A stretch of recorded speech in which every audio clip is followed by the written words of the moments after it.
Para hoy vamos a ir trabajando con lo que son los ángulos alternos internos. Se dan dos rectas, L1 y L2, cortadas por una secante T en los puntos P y Q. Secante o transversal pueden usar, digamos, cualquiera de las dos palabras. Eso sí, se les acepta para lo que son efectos de demostraciones. Entonces, para que no se vayan a preocupar por eso, digamos, si alguien usó una palabra u otra, eso sí se les vale. Entonces, se dan dos rectas, L1 y L2, cortadas por una secante T en los puntos P y Q.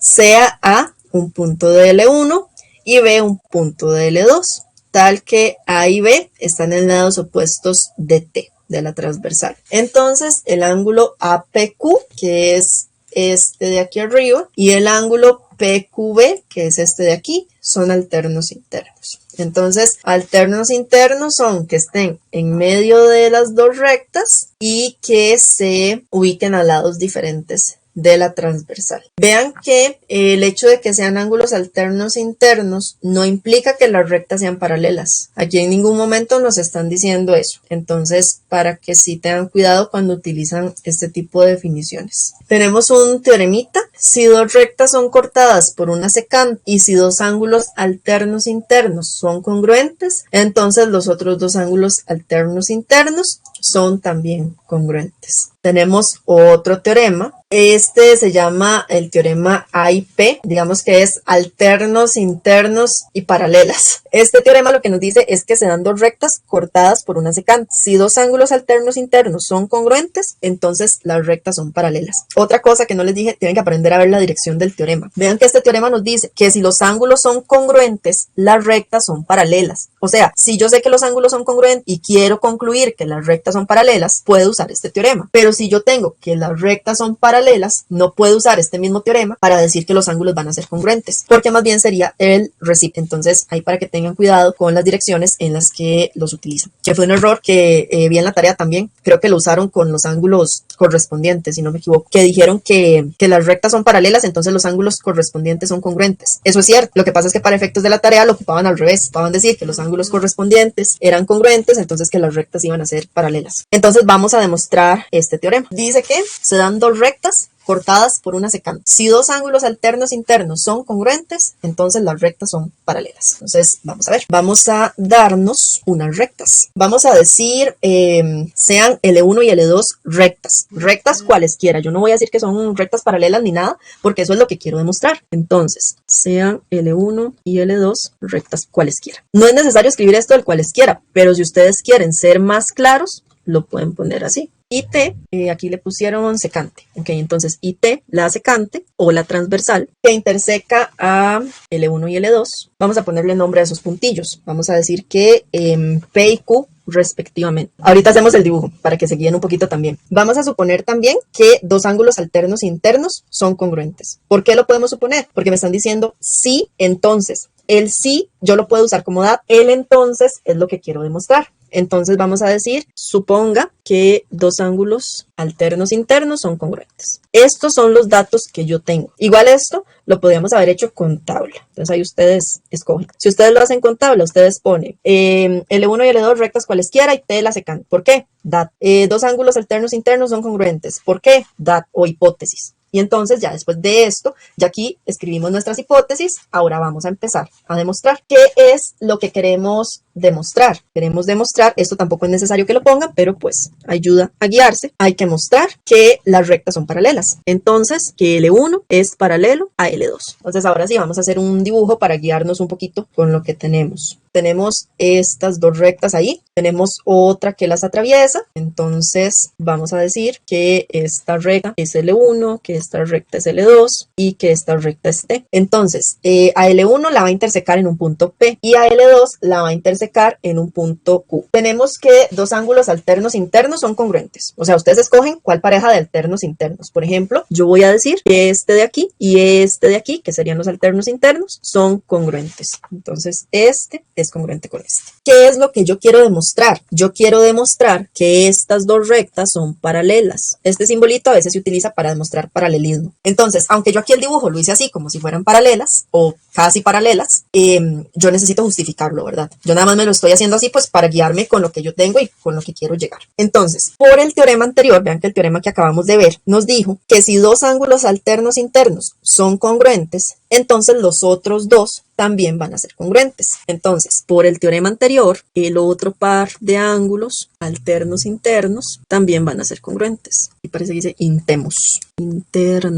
Entonces, esto lo que me dice, si ustedes tienen que usar colores, usen colores. Yo en ningún momento les dije que no pueden usar colores ni nada así. Entonces, eso lo que nos dice es que este ángulo de aquí y este ángulo de aquí también son congruentes. Entonces, vamos a suponer, este teorema lo vamos a demostrar por contradicción. Entonces, vamos a suponer que L1 y L2 se intersecan. ¿Por qué? ¿Cuál es la definición de rectas paralelas? Son dos rectas que van en la misma dirección, que nunca se intersecan. Entonces, vamos a decir que ellas sí se intersecan para ver que llegamos a una contradicción. Entonces, suponga que L1 y L2 se intersecan en un punto R. Vamos a hacer una figurilla aquí, igual para guiarnos. Con esto que estamos suponiendo, estamos diciendo que pasa algo así, que, estas dos se intersecan ahí, que yo tengo la recta aquí y los ángulos. Entonces, esto es L1, esto es L2, yo estoy diciendo que se intersecan aquí en un punto R, pero de lo que ya yo escribí antes, ya yo sé algunas cosas, que eso no va a cambiar, porque yo solo estoy suponiendo algo. Yo sé que este ángulo de aquí es congruente con este de aquí, y sé que este ángulo de aquí es congruente con ese ángulo de aquí. Entonces, yo nada más estoy suponiendo, ¿verdad?, que la figura no es así, sino que por ahí está esa intersección. Entonces, vamos a darnos un punto S en L1, situado en el lado contrario, o mejor dicho, situado en el lado de T donde no está R, o sea, el punto R está aquí, entonces el punto S, este es T, entonces el punto S va a estar al otro lado, o sea que S va a estar por aquí. Voy a darle vuelta a los nombres de las rectas porque los puse al revés, digamos, en comparación al otro dibujo, entonces para no perdernos ahí. La recta que empezaba en la parte de abajo era L2 y esta era L1, entonces el punto S, vamos a darnoslo como por aquí, entonces por ahí está ese puntillo S. Entonces, ya con ese punto S, vean que aquí tenemos un triángulo, ¿verdad? Entonces, vean lo que pasa. Bueno, aquí no les puse a P y a Q. Entonces, aquí está P y aquí está Q. Ok,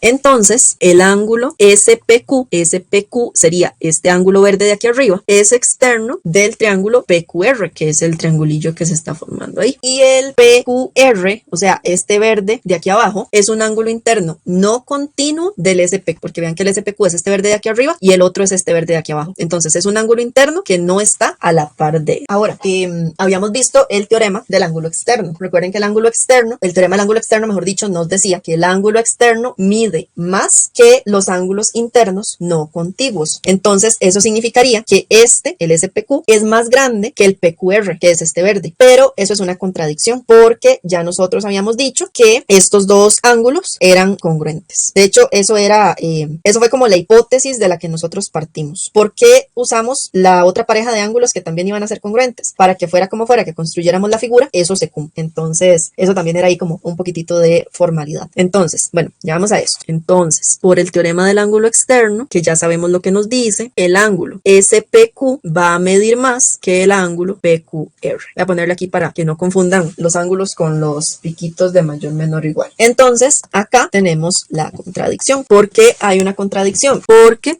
eso también, si ustedes hicieran alguna demostración por contradicción, tienen que explicar cuál es la contradicción. Aunque si la demostración está bien redactada, debe ser bastante claro identificar la contradicción. Uno siempre justifica cuál es esa contradicción. Porque el ángulo SPQ es congruente con el ángulo PQR. Que eso fue lo que habíamos dicho entonces, aquí arriba. Ya sea, como les dije anteriormente, ya sea que esos sean los ángulos que ustedes se dieron desde el inicio, como fue en mi caso los verdes, o ya sea la otra parejita de ángulos, porque también demostramos que esos iban a ser congruentes. Entonces, son congruentes por hipótesis y por la demostración, la afirmación esa que les puse ahí con el asterisco. Es para que no se pierda. Entonces, como hay una contradicción, aquí, muy importante, no podemos llegar a la contradicción y decir de una vez, por lo tanto, las rectas son paralelas. No, entonces aquí justificamos. Por lo tanto, L1 no interseca a L2, porque recuerden que eso fue lo que nosotros supusimos, que las rectas se intersecaban. No interseca a L2 y por ende son paralelas. Entonces, ahí estaría la demostración. Y sí hay que hacer la contradicción. No, no necesariamente, digamos, este teorema solo se pudo haber mostrado por contradicción. Pudimos haber buscado otra forma de hacerlo. Yo, de hecho, es que les estoy presentando las demostraciones que ofrece el libro porque pues son como las más sencillas, pero no necesariamente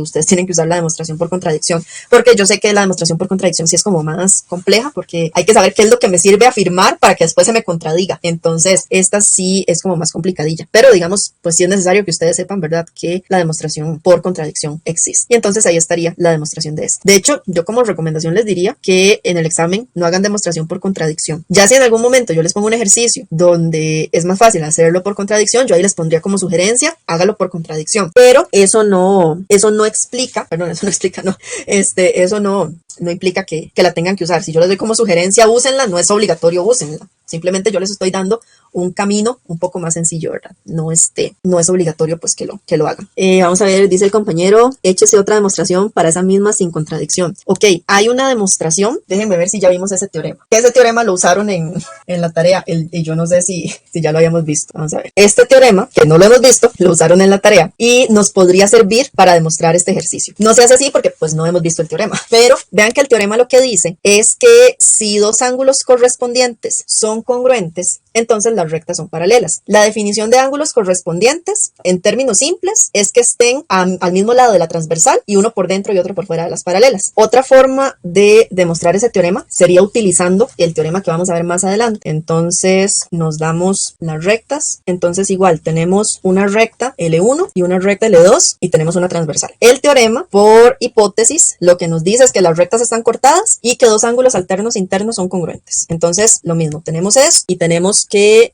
voy a usar el otro lado. Tenemos que este sería congruente con este. Entonces vamos a decirlo así. Vamos a decir sean L1 y L2 rectas cualesquiera. Y T la hace K, que corta a L1 y L2 en P y Q respectivamente. Entonces igual tenemos por aquí un puntillo P, tenemos por aquí un puntillo Q y voy a ponerle nombre a estos ángulos. Vamos a decir que este aquí es el ángulo alfa, este es el ángulo alfa y este es el ángulo beta. Entonces sean el ángulo alfa y el ángulo beta alternos internos congruentes. Eso es lo que yo sé. Entonces voy a usar ahora el teorema que vamos a demostrar luego. Entonces voy a decir por teorema, que vamos a ver luego para que después no se les hagan enredos. Entonces el teorema nos dice si dos ángulos correspondientes son congruentes, las rectas son paralelas. Entonces por teorema, entonces yo necesito encontrar dos ángulos correspondientes y que sean congruentes. Entonces por definición de ángulos correspondientes, que es la que vamos a ver ahorita también, este ángulo de aquí es correspondiente con este ángulo de aquí. Entonces vamos a ponerle a este delta. Entonces note que el ángulo beta y el ángulo delta son correspondientes. Además, el ángulo delta y el ángulo alfa son opuestos por el vértice. Entonces el ángulo alfa es congruente con el ángulo delta por el teorema de los ángulos opuestos por el vértice. Teorema de los ángulos opuestos por el vértice, para no volverlo a escribir todo ahí. En el examen, por favor, no hagan esto, porque yo aquí es porque les estoy hablando, pero en el examen yo que voy a saber qué es el tau. Entonces, por favor, cuidado con eso. Bueno, si quieren lo pueden usar. Como ya yo lo escribí aquí, si lo necesitan para que no estén escribiendo tanto, pueden usar. Estos dos ángulos son congruentes. Además, por hipótesis, el ángulo alfa es congruente con el ángulo beta, porque eso lo escribí aquí. Eso era mi hipótesis. Vamos a ponerle aquí para que después no se pierda. Entonces, por transitividad, el ángulo beta y el ángulo delta son congruentes, porque ambos son congruentes con alfa. El ángulo beta es congruente con el ángulo delta. ¿Por qué? Porque aquí tengo que delta es congruente con alfa, aquí tengo que alfa es congruente con beta y aplico transitividad. Entonces, beta y delta son congruentes y estos eran los correspondientes. Por lo tanto, por el teorema que les puse arribita, L1 es paralelo a L2. Y ya, ahí está la otra forma de demostrarlo sin hacer contradicción. Entonces ahí tienen dos opciones de cómo demostrar ese teorema. Vamos a ver ahora sí la definición de ángulos correspondientes que no hemos visto. Si dos rectas son cortadas por una secante, de modo que el ángulo X y el ángulo Y son alternos internos y los ángulos Y y Z son opuestos por el vértice, entonces el ángulo X y el ángulo Z son correspondientes. Lo que les dije antitos, al mismo lado de la transversal, uno por dentro y otro por fuera de las paralelas. El teorema que ya usamos, se dan dos rectas cortadas por una secante. Si dos ángulos correspondientes son congruentes, entonces las rectas son paralelas. Postulado de las paralelas, por un punto externo dado, hay solamente una recta paralela a la recta dada. Recuerden que de este postulado habíamos hablado en la clase pasada, que dijimos que había un teorema de existencia, que nos decía que si a nosotros nos dan una recta y un punto, entonces existe alguna, el teorema dice existe al menos una paralela a la recta dada. dada. El postulado de las paralelas fue el que hablamos, que sienta las bases de la geometría euclidiana y que es el que no se puede demostrar, que más bien si se contradice se generan otras geometrías, y este postulado es el que nos da la unicidad de la recta paralela, porque vean que el postulado sí dice hay solamente una, entonces este lo aceptamos como verdadero para trabajar nosotros con las paralelas y con la geometría euclidiana. El teorema pi, este sí lo pueden escribir así: si dos rectas paralelas son cortadas por una secante, entonces los ángulos alternos internos son congruentes. Vean que el que demostramos aquí, el I, es que si los ángulos alternos internos son congruentes, las rectas son paralelas. Este es el recíproco. Si las rectas son paralelas, entonces los alternos internos son congruentes. Entonces, para que tengan cuidado, como les dije, con el sentido del teorema. Vamos a ver, habría que demostrarlo en sentido contrario. Sí, habría que hacerlo en sentido contrario, pero digamos, para que se hagan una idea, pueden partir del hecho de que las rectas son paralelas. Entonces, como las rectas son paralelas, podríamos utilizar el teorema de los ángulos alternos internos, que las parejitas van a ser congruentes, y entonces a partir de ahí ir trabajando con opuestos por el vértice, para demostrar, digamos, la congruencia de esos ángulos. Pueden trabajar con opuestos por el vértice, con correspondientes, que es lo que tenemos como hasta ahorita, par lineal, etc. Este otro teorema igual es el contrario del que acabamos de ver. Si dos rectas paralelas son cortadas por una secante, cada dos ángulos correspondientes son congruentes. Entonces, si estas dos son paralelas, los correspondientes son congruentes, eso es. Si dos rectas paralelas son cortadas por una secante, los ángulos internos a un mismo lado de la secante son suplementarios. Este teorema lo usaron en la tarea, pero realmente el que les funcionaba para la tarea era el recíproco, que si los ángulos eran suplementarios, entonces esas rectas iban a ser paralelas. Pero como les dije, quienes lo usaron, lo ideal era que lo demostraran. Si dos rectas paralelas son cortadas por una secante, los ángulos internos a un mismo lado de la secante son suplementarios. Ese fue el que ya vimos. En un plano, si dos rectas son paralelas a una tercera, entonces son paralelas entre sí. Aquí la idea intuitiva pues es bastante sencilla. Si yo tengo dos rectas que van en la misma dirección que otra, tienen que ir ellas dos también en la misma dirección. En un plano, si una recta es perpendicular a una de dos rectas paralelas, es perpendicular a la otra. Entonces, igual, para que se hagan una idea intuitiva de estos, digamos que tenemos dos rectas, esta recta y esta otra. Y estas dos rectas son paralelas a esta. Entonces, bueno, ahí no se ven muy paralelas. Son paralelas a esta de aquí. Entonces, pues lo lógico es que ellas dos, las dos que están en negro, también lleven la misma dirección entre sí. Porque si no, no podrían ser paralelas a la roja. En algún momento la tocaría. Entonces, eso es más o menos lo que nos dice el teorema. Y el que sigue, si una recta es perpendicular a una de dos rectas paralelas, es perpendicular a la otra. Entonces, lo mismo. Tenemos, digamos, dos rectas paralelas. Tenemos otra recta que es perpendicular. Bueno, esta aquí no se ve muy paralela. Vamos a ver. Digamos que ahí. Entonces, digamos que esa recta roja, por hipótesis, va a ser perpendicular a alguna de esas dos que están en negro, que son paralelas. Entonces, digamos que ella es perpendicular a esta de aquí. Entonces, el teorema lo que me dice es que como estas dos van en la misma dirección, esta también va a tener que ser perpendicular. Pues la idea intuitiva siento yo que es bastante fácil de entender. Entonces, digamos que estas dos son paralelas, estas dos también son paralelas, entonces todo el mundo va en la misma dirección. Dice, se da el cuadrilátero EASY con los ángulos EA y S rectos. Demuestre que el segmento EY y SY son perpendiculares. O sea, demuestren que aquí hay un ángulo de 90. Eso es lo que quiere el ejercicio. Sería muy fácil decir que si estos ángulos suman 90, como en un cuadrilátero, los ángulos internos suman 360, entonces a 360 les restamos los otros y directamente este va a medir 90. Esa sería una demostración muy sencilla y con todo el sentido. Si ya hubiéramos visto que los ángulos internos del cuadrilátero suman 360, pero como no lo hemos visto, no lo pueden usar. Entonces tienen que pensar en otra justificación. Piensen en estos dos teoremas, a ver qué les sale por ahí. En la figura, RT es igual a RS. PQ es paralelo a RS. Demuestre que PQ es igual a PT. Usen por ahí cositas de paralelas, cositas de congruencias que ya hemos visto. Y les dejo estos dos ejercicios recomendados. En el triángulo ABC, la bisectriz del ángulo A interseca ABC en D. La mediatriz de AD interseca A a C en G. Demostrar que el segmento GD es paralelo al segmento AB. En el triángulo FGH, la bisectriz del ángulo F y la bisectriz del ángulo G se cortan en C. La recta que pasa por C y es paralela a FG corta a FH en A y a GH en B. Demostrar que el perímetro del triángulo ABH es igual a la suma de FH y GH. Entonces, por ahí cositas de congruencias para estos dos. Entonces, eso se los dejo ahí de actividad. Todo esto es tomado del libro, igual que siempre. Vamos a quedar por aquí en cuanto a lo que es teoría por hoy. Ahora les subo los apuntes hasta acá. Ya en la próxima clase empezamos con esto de los ángulos de un triángulo y posiblemente ya pasemos al siguiente folleto. Como les dije, no me preocupa porque esos folletos que vienen es menos materia. Vamos a tener como más tiempo. La parte más pesada era esto que hemos visto hasta ahora porque es como la formalización de las bases. Considere los siguientes datos. L1 y L2 son dos rectas distintas. L1 está en el plano alfa y L2 está en el plano beta. L1 y L2 se intersecan en el punto P. El punto Q, que es distinto de P, está en L1 y en el plano beta. El punto R, que es distinto de P, está en L2 y en el plano alfa, que puede concluirse sobre los planos alfa y beta. ¿Qué postulados o teoremas justifican la respuesta? Vean que en este, si uno no hace el dibujo, se pierde. Entonces vamos a empezar por el dibujo. Vamos a tener las rectas. Ahorita dibujo los planos, todavía no los voy a hacer. Las rectas L1 y L2 que se intersecan en un punto. Entonces yo sé que, por ejemplo, yo puedo hacer una recta aquí, puedo hacer una recta aquí. Y entonces a esto le vamos a poner L1, a esto le vamos a poner L2. Y yo sé que esas dos rectas se están intersecando en un punto P.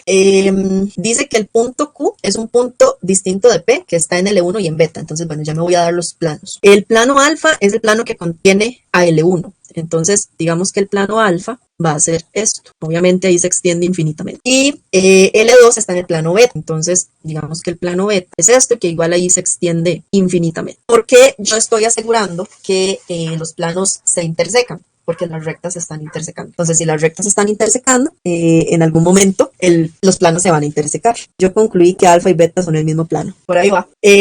Tenemos un punto Q distinto de P que está en L1 y en beta. Entonces, para que esté en L1 y en beta, digamos que tiene que estar como aquí. Eso por el dibujo que yo estoy haciendo, ¿verdad?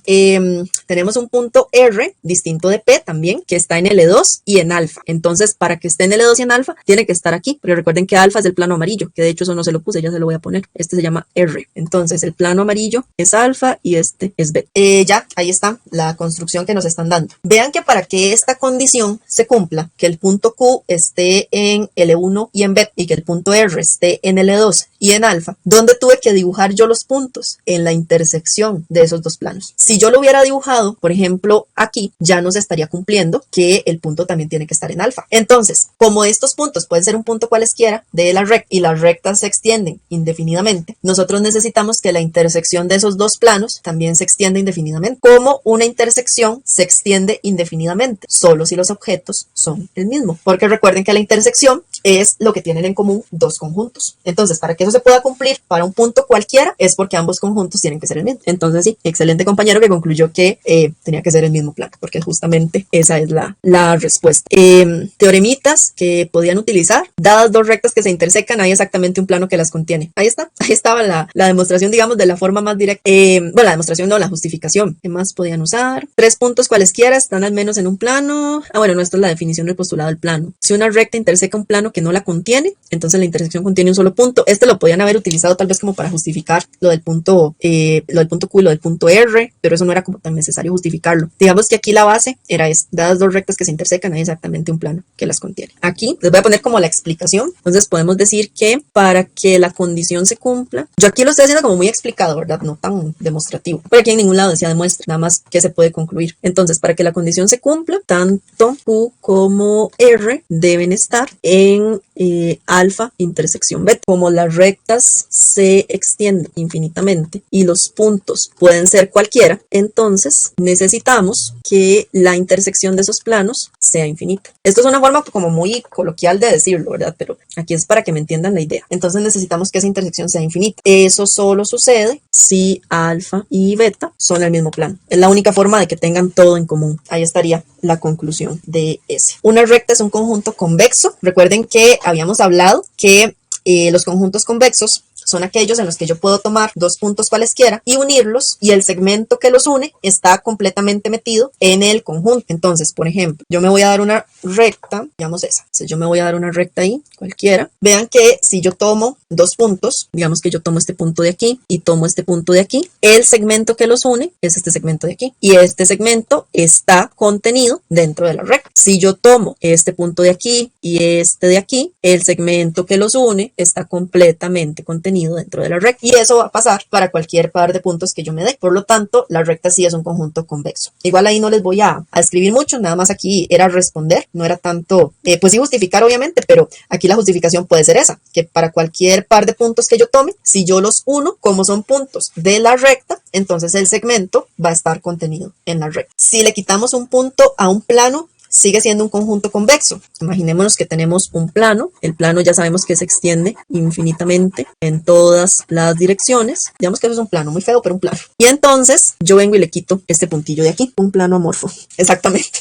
Entonces ya ese punto no existe en el plano. Si yo tomo un punto, digamos aquí, y tomo otro punto, digamos por aquí, y yo los uno, lo que va a pasar es que vean que aquí nos está quedando una parte del segmento, pues esto es un punto, ahí por el dibujo quedó muy grande, que está por fuera del plano o no está contenido en el plano, porque ese punto que yo quité es un espacio vacío. Entonces aquí como quité el punto, hay un punto de PQ que no está en el plano, entonces no es convexo. Esa era la justificación, ahí nada más la explicación. Considere dos conjuntos convexos cualesquiera que tienen al menos dos puntos en común. Determine si su unión sigue siendo un conjunto convexo o no, justifique su respuesta. Determine si su intersección sigue siendo un conjunto convexo o no, justifique su respuesta. Entonces, igual, aquí vamos con dibujo. Yo me voy a dar dos conjuntos convexos cualesquiera. Entonces, no, este no es convexo. Digamos que me voy a dar este conjunto de aquí. Es más, para que queden bien bonitos y no hayan dudas. Me voy a dar este conjunto de aquí y me voy a dar. Esos conjuntos son convexos. Ahí cualquier segmento que yo trace va a quedar dentro de ellos. Antes de seguir voy a copiarlos a la que sigue porque los voy a ocupar. Entonces, la unión de estos dos conjuntos, ustedes saben que la unión es juntarlo todo. Entonces, si yo junto todo esto que tengo aquí, hago la unión. ¿Qué pasa si yo vengo y me doy un punto aquí y me doy otro punto aquí? Vean que el segmento que une a esos dos puntos, este de aquí, el segmento que los une, si yo los uno aquí, entonces este pedacito queda por fuera de la unión. Entonces, ya eso no es un conjunto convexo, porque para que sea convexo, todo tiene que estar dentro del conjunto. En cambio, en la intersección, vean que la intersección de estos dos conjuntos es esto de aquí, solo ese pedacito. Entonces, sea donde sea que yo me dé dos puntos que estén ahí, el segmento siempre va a quedar ahí metido. Entonces, esto sí es un conjunto conexo. Entonces, esa es la justificación. Aquí pueden quedar, si yo tomo un punto en un conjunto y otro punto en el otro, pueden quedar espacios del segmento por fuera de la unión, mientras que en la intersección no, en la intersección obligatoriamente van a estar ahí porque es lo que está repetido. Si una recta L corta a dos lados del triángulo ABC en los puntos D y E, siendo estos diferentes de los vértices, entonces L no corta al tercer lado. La sugerencia, demuestre que B y C están del mismo lado de L. Voy a escribir la demostración, digamos demostración, así muy por encima, nada más para que se hagan una idea. Lo más importante, darnos el triángulo y la recta en un mismo plano, porque vamos a utilizar el postulado de separación del plano. Entonces, vamos a decir, sean el triángulo ABC y la recta L en el mismo plano. Si ustedes van a usar el postulado de separación del plano, tienen que darse los objetos en el mismo plano. Tales que L corta a, bueno, voy a hacerlo aquí como está en el dibujo, a AB en D y a AC en, por el postulado de separación del plano, L divide al plano en dos semiplanos. Como se sabe que AD y B son colineales y que la recta corta en el punto D, entonces A y B están en semiplanos diferentes. Por la misma justificación, como A y C están en una misma línea y la recta corta en el punto en el punto E, entonces A y C están en semiplanos diferentes. Entonces tenemos que A y B están en semiplanos diferentes. A y C también. El punto A es exactamente el mismo punto. Entonces, si A está en un semiplano diferente al de B y al de C, y solo tengo dos semiplanos, la única opción que me queda es que B y C estén en el mismo semiplano. Por el postulado de separación del plano, si dos puntos están en el mismo semiplano, entonces la recta que divide al plano no va a cortar a ese segmento. Entonces, con esa justificación detrás, L no corta ABC. Y ahí está la idea de esta demostración. Vamos a ver qué más. Cualquier duda con estos, preguntan, ¿verdad? Este teorema no lo voy a demostrar porque este teorema era muy parecido a uno que se hizo antes. Bueno, la idea es que si dos ángulos son congruentes y suplementarios, entonces cada uno de ellos es un ángulo recto. Prácticamente es usar la sugerencia. Si son congruentes, les damos la misma medida R o cualquier otra letra. Como son suplementarios también, entonces R más R, bueno, voy a escribirlo. Vamos a ver, sean el ángulo alfa y el ángulo beta. Voy a escribirlo así rápido. Tal es que la medida del ángulo alfa es igual a la medida del ángulo beta porque son congruentes y le voy a poner R. Eso me lo dice. También me dicen que son suplementarios. Entonces, la medida del ángulo alfa más la medida del ángulo beta tiene que ser 180. Sustituyendo, yo puedo escribir la medida del ángulo alfa como R, la del ángulo beta también. Entonces R más R tiene que ser 180. 2R tiene que ser igual a 180 porque R son números, entonces puedo sumarlos. Y entonces R es 180 entre 2, que es 90. Y 90, bueno, sí, sin grados que lo estamos usando. Y 90 es la medida del ángulo recto. Y ahí está la demostración. Sean A, B y C puntos, no necesariamente distintos. Demostrar que AB más BC es mayor que AC. Como sugerencia para había que considerar varios casos. Entonces, vamos a hacerlo por casitos. Como no necesariamente son distintos, puede haber un caso en donde los 3 puntos sean exactamente el mismo. Lo que pasa es que si nosotros tenemos ese caso, digamos que aquí está el punto A, también está el punto B y también está el punto C. Todos son el mismo. Entonces, en la distancia de A a B es 0, porque son el mismo punto. La distancia de B a C también es 0, porque son el mismo punto. Y la distancia de A a C también es 0. Entonces, si ustedes hacen AB más BC, esto es igual a 0, que es igual a AC. Entonces, para este caso no se cumple, porque dice que tiene que ser obligatoriamente mayor. Entonces, si los 3 puntos son el mismo, no se cumple. Entonces, necesariamente necesitamos que al menos uno de los 3 puntos sea diferente. Entonces, digamos, si yo me doy el otro caso, donde yo tengo aquí, por ejemplo, el punto A y el punto B, que son el mismo, y luego tengo otro punto C, entonces, la distancia de A a B es 0. La distancia de A a C es un número que no sé cuánto es, pongámosle D, que va a ser esta distancia. La distancia de B a C también va a ser D. Sí, le podemos dejar el AC, digamos, podemos dejarlo así. Y entonces, vean que acá, si nosotros hacemos AB más BC, sería igual a 0 más D, que esto es igual a D, que es justamente la misma distancia de AC. Estoy empezando a pensar que aquí me hizo falta un mayor o igual, porque entonces sí se cumple para los 3 casos. Sí, posiblemente quiera un mayor o igual. Pero bueno, entonces si 2 puntos son el mismo, así como está, tampoco se cumple. Si los 3 puntos son diferentes, A, B y C, entonces yo puedo formar un triángulo. Y por desigualdad triangular, entonces si yo sumo lo que mide de A a B más lo que hay de B a C, obligatoriamente esto va a ser mayor que lo que hay de A a C. Entonces esta sí salía directa. Pero sí, como les digo, creo que aquí me faltó un mayor o igual. Pero bueno, así como está, la justificación para este caso sería la desigualdad triangular. Demostrar que la altura correspondiente a la base de un triángulo isósceles también es una mediana. Sí, así la idea era demostrar que era verdadero para cualquier caso. Por eso les digo que creo que aquí me faltó el mayor o igual, porque si fuera mayor o igual, sí se cumple para cualquiera de los 3 casos. Pero así como está escrito, solamente se cumpliría para este caso, digamos. Entonces ahí sí, tengo que revisar el ejercicio, a ver si fue error mío o si estaba así. Demostrar que la altura correspondiente a la base de un triángulo isósceles también es una mediana. Recuerden que la mediana es la que va desde el vértice hasta la mitad del lado opuesto. Igual no la voy a demostrar completa, pero para que se hagan una idea, digamos que este triángulo es isósceles, entonces yo sé que la altura sobre la base de este triángulo es la recta que viene desde el vértice hasta aquí en un ángulo recto, porque esa es la definición de altura. Entonces, como este triángulo es isósceles, pónganle atención a esta demostración. Como este triángulo es isósceles, este lado y este lado tienen que ser congruentes. Entonces, AB es congruente por BC porque es un triángulo isósceles. Entonces, si estos dos lados son congruentes, este ángulo de aquí es congruente con este ángulo de aquí. Eso también por